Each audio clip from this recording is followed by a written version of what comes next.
Ingco 20 volt string trimmer. It's nice, you can put a battery on it, it's replaceable, rechargeable, it takes all the different battery sizes. I won't go bigger than a 4 amp hour, otherwise the weight is off. There's a nice switch here at the top, handle, and now I'm going to show you how to replace the trimmer line, because that's why you clicked on the video, because you probably searched how to replace trimmer line on Ingco string trimmer. This one you'll see the cover is missing. The machine was about 2 weeks old and the trimmer line broke the cover. Although it had a blade on it to cut it off to the correct length, it snapped off all of the plastics of the cover. Okay, now for what you really hear. Just turn it upside down. It has this two sides, you just press it in and the top comes off.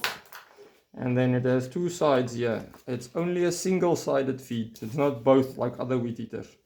This side with the arrow, it must be on the top and the gears at the bottom. That's how it looks on the inside.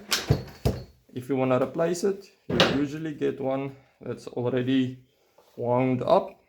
Before you do it, leave it in water for a day or two. You'll thank me later, it will last much longer. If you want to insert it, make sure the gears are at the bottom. Push it through the loop there. Make sure it's flush. This is the easy part. This thing just slips in.